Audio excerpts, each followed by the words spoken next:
In solo leveling, after the national-level hunter Thomas Andre arrived in order to face against the Monarch of Fangs, the top-ranked hunter in Germany, Leonard Neerman nervously called out for his name as the hunters in the background shouted in relief and excitement saying that the Goliath was here.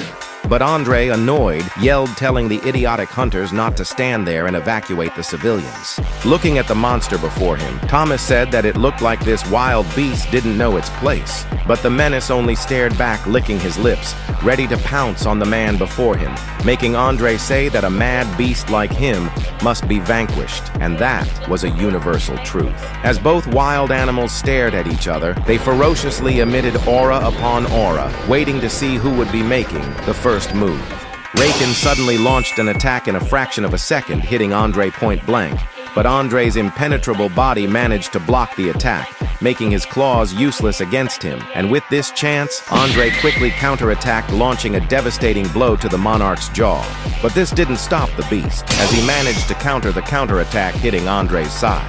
But Andre took it like a champ, suddenly extending his hand over the Monarch and pummeling him into the ground with overwhelming strength. Getting out of the car, Choi Jong-in asked a hunter how the evacuation was going so far. He responded saying that they were still rescuing civilians inside buildings, making Guildmaster Choi ask which guilds were dealing with the situation on site.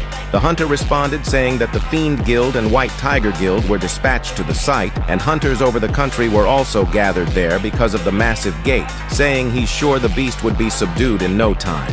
The random hunter went on to say that the Hunters Guild only has to focus on rescuing civilians and getting them out of the area, but Guildmaster Choi could only think about how this dumbass said the beast would be subdued in no time. With Thomas Andre, a national-level hunter, battling against this mysterious beast, the colossal aura he was feeling, he had never felt something of this magnitude before, not even during the Jeju Island raid. And then he questioned what the hell kind of monster the Goliath was up against. A monkey can be seen flying across the sky at incredible speeds, then immediately crashing into a building with tremendous force, with the one who sent him flying being no other than the national-level hunter, Thomas Andre. But as the dust started to settle, the beast quickly started climbing up the building, and in the fraction of a second, the Monarch suddenly launched himself towards Andre with immeasurable speeds, landing a devastating headbutt right on the hunter's gut.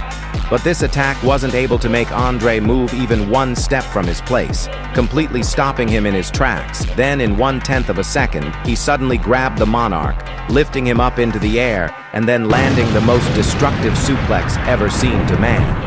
But just as he was thinking that he had won, the Monarch suddenly landed an immeasurably powerful kick right to his face, sending him flying. The Monarch then gave out an extensive grin because of how good that last hit must have felt. And as Thomas Andre managed to land on his feet, it looked like he didn't like that one bit, activating his exclusive skill, Reinforcement.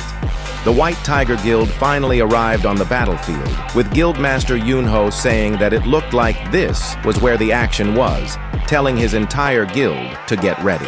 That is until a sudden explosion landed right in front of them, shocking the Guildmaster and the rest of the guild to no end, making them question if that was the magic beast that was reported to have appeared.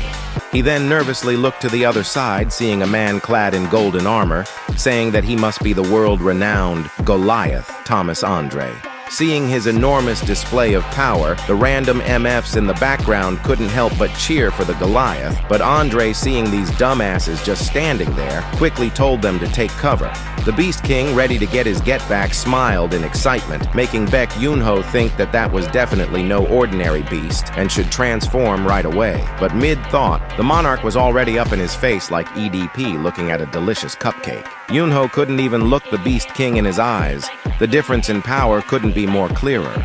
It was just like animal instinct, the desperate struggle to not be perceived as prey.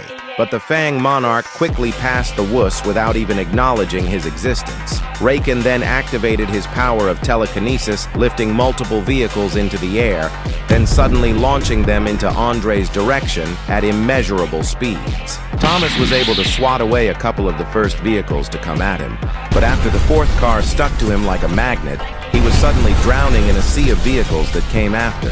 That is until Andre activated his ruler's authority, pulling the Monarch towards him, and as he was being pulled, the Goliath suddenly launched the vehicles that were on him and ground slammed the absolute shit out of the Beast King with overwhelming strength.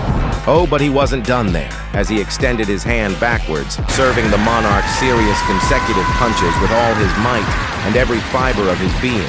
But even as he kept punching him without letting up, something felt wrong, making Thomas Andre question